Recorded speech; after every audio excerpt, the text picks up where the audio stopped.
वो भी जापान की यात्रा पर हैं और वो जब से हमारे देश के प्रधानमंत्री बने हैं तो विश्व में हर जगह भारतीयों का मान और सम्मान बढ़ा है। मैं पहले भी विदेश गया हूं, लेकिन इनके प्रधानमंत्री बनने के बाद तो विदेशों में भारतीयों का सम्मान है वो पहले कभी नहीं रहा। हम सब लोगों के लिए सौभाग्य का विषय है और ये दौरा माननीय प्रधानमंत्री जी का, इसमें जापान के साथ में जो एमओयू हुआ है, आने वाले 10 साल में करीब 6 लाख करोड़ का निवेश आने वाला है, जिससे हमारे देश और छत्तीसगढ़ को भी लाभ होने वाला है।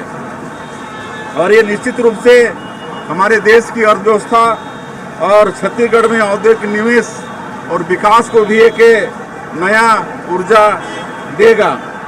और हमारा ये जो जापान और साउथ कोरिया का जो यात्रा है, ये सीधे सीधे छत्तीसगढ़ को जोड़ने का इसमें काम हुआ है।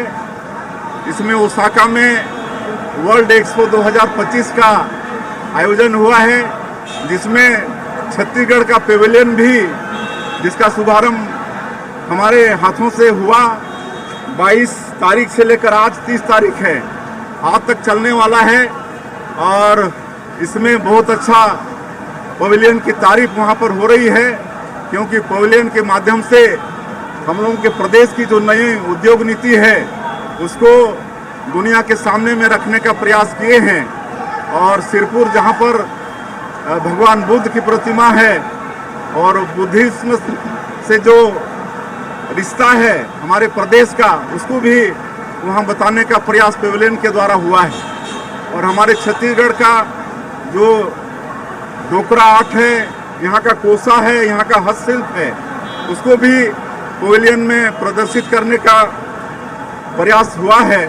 और सबसे बड़ी बात है कि छत्तीसगढ़ पहला राज्य है जो इन सारी जानकारियों को जापानी भाषा में प्रस्तुत किया है, जिससे वहाँ के लोगों को छत्तीसगढ़ को समझने में बहुत आसानी हुआ है और इसकी सराहना सबने की है।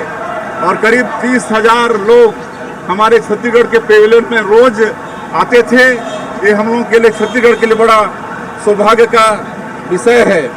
और इसी तरह से जापान की संस्कृति को भी बहुत करीब से देखने का हम लोग को अवसर मिला है और ये सीख मिली है कि कैसे हम लोग अपनी संस्कृति को भी उद्योग और पर्यटन से जोड़ के प्रदेश को आगे बढ़ा सकते हैं।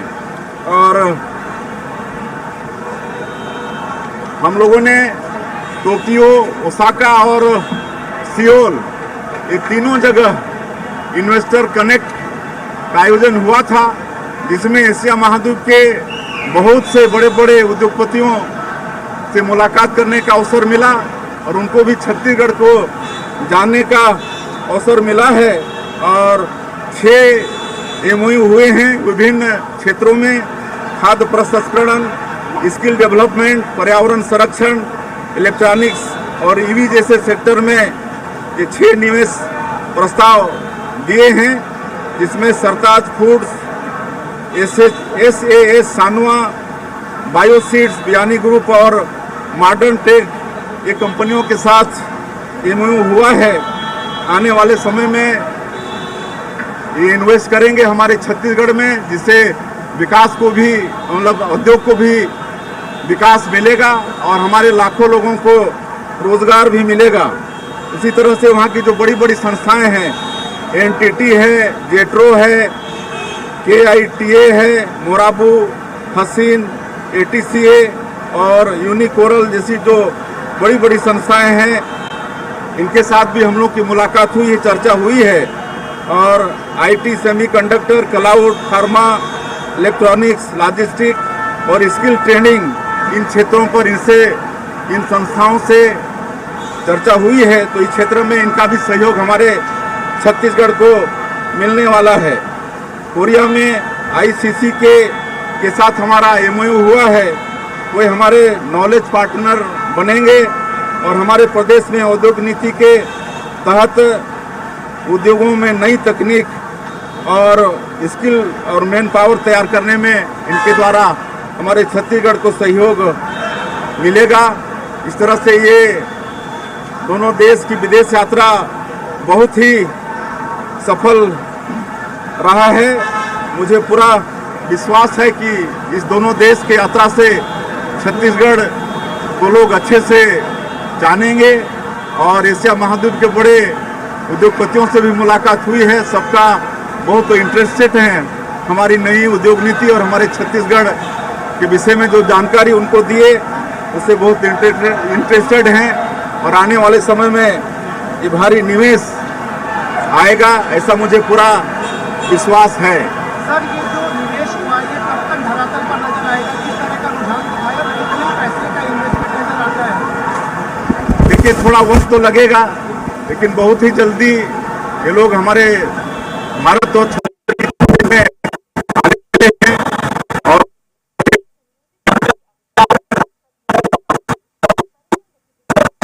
फायदेमंद होने वाला है, कितना विकसित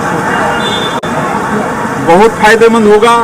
जिस तरह से माननीय प्रधानमंत्री जी 2047 तक इस देश को विकसित भारत के रूप में खड़ा करने का संकल्प लिए हैं और हम लोग भी सहयोगी होते हुए विकसित छत्तीसगढ़ का विजन डॉक्यूमेंट तैयार किए हैं और उस रूप में हम लोग काम कर रहे हैं। तो ये दोनों देशों की विदेश यात्रा भी विकसित छत्तीसगढ़ खड़ा करने में बहुत कारगर होगा। सर, एक सवाल है सर, आप उस दौरान रेल को लेकर के कुछ बात हुई क्या? सेमीकंडक्टर मेड इन इंडिया, हाँ, मैंने कहा ना, सेमीकंडक्टर के क्षेत्र में भी बात हुई। सर, एक सवाल ये है कि आप उस दौर में विदेश दौरे पर गए हैं जब लगातार टैरिफ की चर्चा है और ट्रंप द्वारा ये कहा जा रहा है कि अब 25 से 50 हो भी चुका है, तो क्या माना जाए कि इस तरह की चर्चाओं का असर दिखा जब आप लोग? देखिए, टैरिफ की जहाँ तक बात है, इसके लिए भारत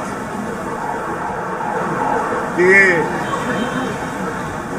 भारत के लिए कोई समझौता करने के लिए माननीय प्रधानमंत्री जी और भारत सरकार तैयार नहीं है। हर स्थिति में अपने देश का सरकार भला चाहेगी।